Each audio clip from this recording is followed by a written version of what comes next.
Oke, nah sekarang problemnya, apakah setiap orang yang minta kepada Allah itu, maaf, punya hubungan baik gak dengan Allah?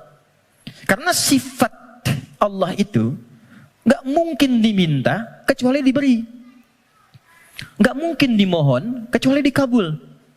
Itu ada di Quran surah kedua ayat 186. Paling kiri sebelah bawah di mushaf standar. Wa idza sa'alaka 'ibadi 'anni fa inni qarib ujibu da'watad da'i idza da'an. Itu kalimatnya. Jika ada hambaku Muhammad SAW bertanya kepadamu, berkonsultasi untuk mendekat kepadaku, ingin datang kepada Allah. Biasanya kalau motif hamba datang kepada Allah itu biasanya dua. Satu, pengen minta sesuatu, yang kedua mau bertobat. Umumnya begitu. Umumnya. Nah, sebelum datang Allah sudah memahami karena Maha tahu sifatnya. Maka Allah jawab, ujibu da'watad da'i idza da'a. Katakan padanya, gak usah lelah, aku sudah memahami sebelum dia datang. Wah, itu secara psikologis hebat sekali. Kalau Anda bertanya, Mas Dimas, mana ustadznya? Kok jam 10 belum datang? Iya nih, kayaknya nggak jelas ustadznya datang apa enggak. Dengan jawaban kedua, ustadz sudah dekat, sebentar lagi tiba. Mana yang menenangkan, jawaban pertama atau kedua? Kedua.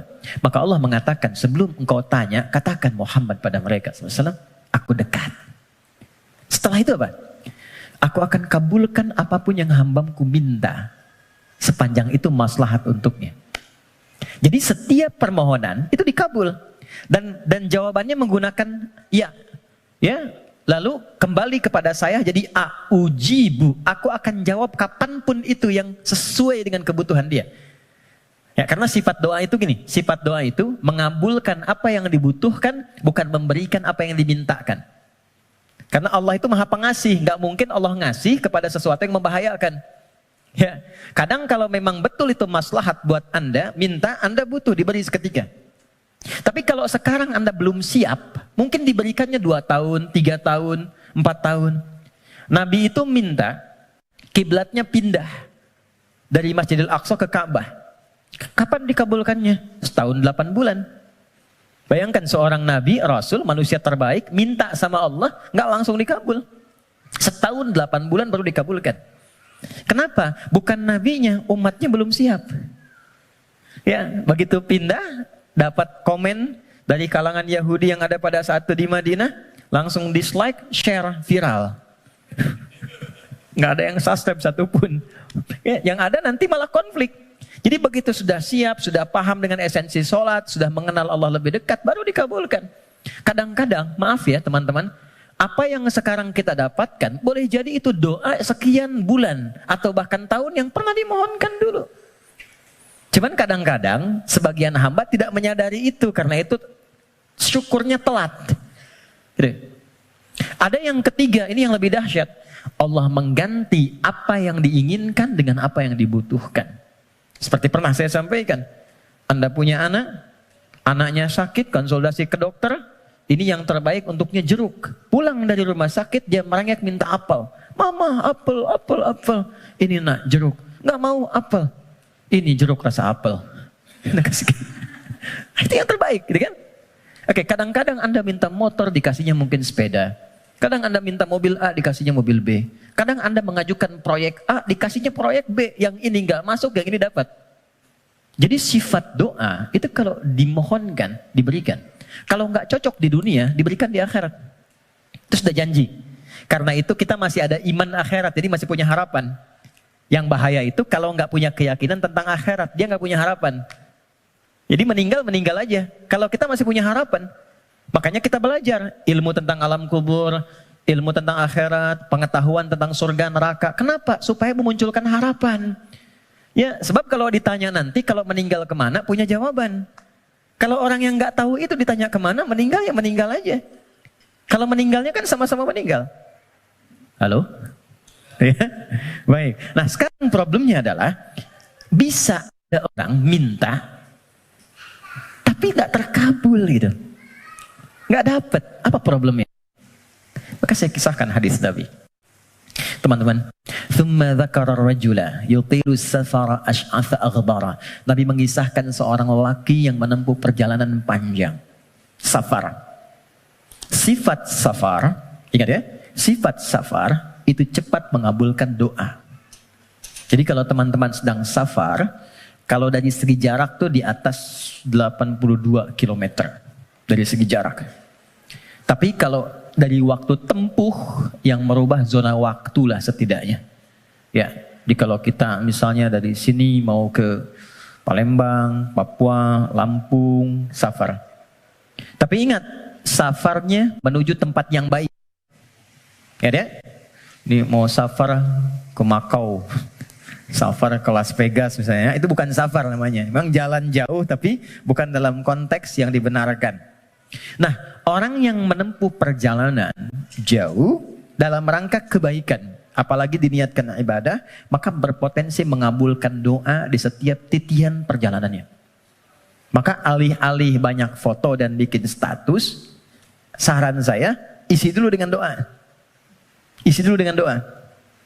Dua, yamuddu yadaihi ilas sama. Dia mengangkat tangannya ke langit. Gini. Saya tidak bermaksud mengajarkan, hanya share saja. Biasanya begini yang mudah untuk dilakukan. Kalau Anda angkat telapak begini. Ada garis kan ya? Ada garis ya? Nah, yang paling mudah itu begini. Satukan garisnya. Ini. Lalu di sini letakkannya. Nanti ada babnya, semakin tinggi dan luas permohonan, biasanya semakin diangkat, semakin terbuka. Seperti doa istisqa, minta hujan. Doa istisqa itu begini. Nanti ada di khutbah Jumat, misalnya khatib begini. Ya, sebetulnya tidak diatur secara spesifik, yang penting ngangkat. Tapi umumnya riwayat mengatakan ngangkat dekat ke dada. Saya yang praktekkan begini. Nah, singkatnya, hadis sahih mengatakan, orang yang mengangkat tangan dengan berdoa, itu lebih cepat intinya dikabulkan dibandingkan dengan yang diam. Innallaha hayyun karimun. Allah itu maha mulia dan sangat merasa malu kalau seorang hamba mengangkat tangannya tidak dikabulkan doanya. Itu jawaban dari Nabi kepada seorang sahabat yang bertanya, "Ya Rasulullah, kalau ada seorang hamba mengangkat tangan dan memohon kepada Allah, apakah dikabulkan?" Kata Nabi, bagaimana menurutmu jika ada temanmu minta kepadamu sambil menengadahkan tangannya begini? Ya, Mas Andrian, tolong sesuap nasi aja. Kalau nggak ngasih malu kan?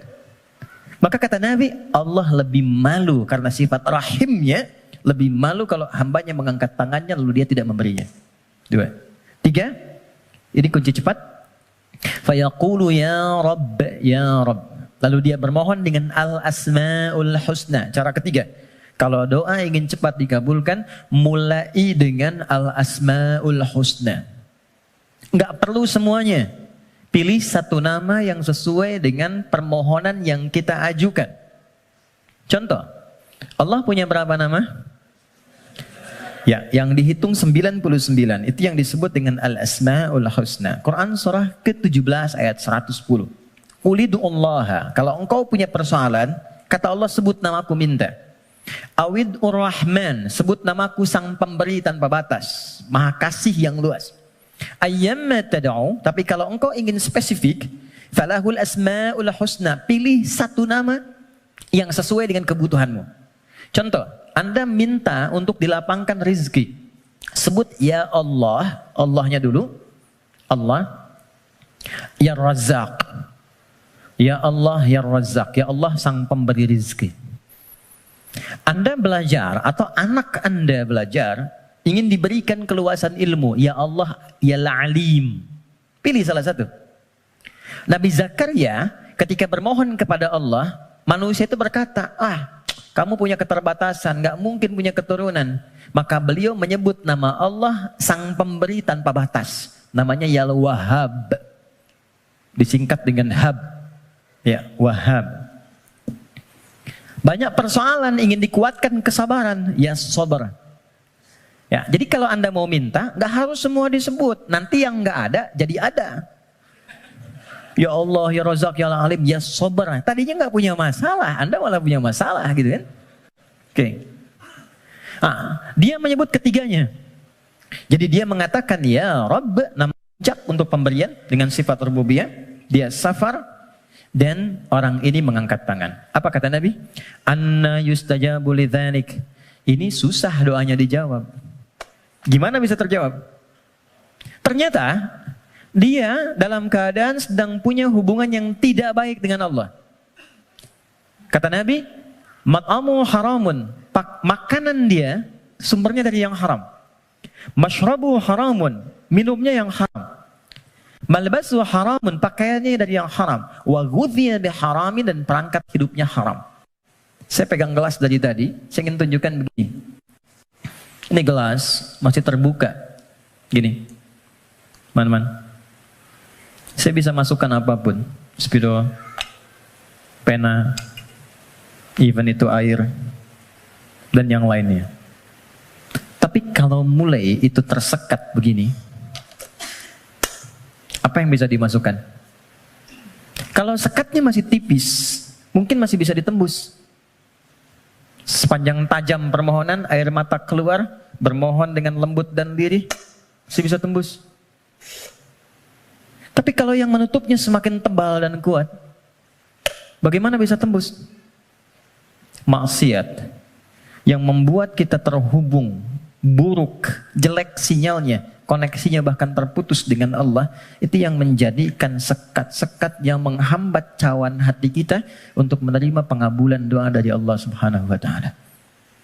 Maka tadi saya katakan di awal, bagaimana ada orang punya hubungan yang kurang baik dengan Allah, saat yang bersamaan dia berani meminta. Bersyukurnya Allah punya sifat Rahman dan Rahim yang masih menampung permintaannya dan mengabulkan. Cuman hamba itu yang harus membuka sekatnya dulu supaya pengabulan itu bisa masuk ke dalam dirinya. Jadi sifat Rahman Allah menjadikan doanya tetap dikabul. Cuman mental. Itu maksudnya. Ya Allah Maha Adil, tetap memenuhi janji, diminta diberikan, cuman terpental. Karena apa? Sekatnya belum dibuka. Nah, untuk membuka sekat itu dan dibangun kembali hubungan baik, itu yang disebut dengan takwa namanya. Ya. Bagaimana Anda bisa meminta khusyuk berdoa? Saya kadang-kadang suka mau senyum sendiri.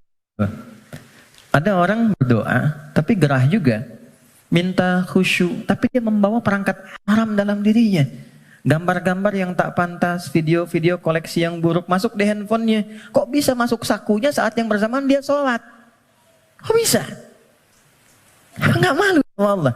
Kan kita mengetahui Allah maha mendalami segala hal. Allah maha mengawasi.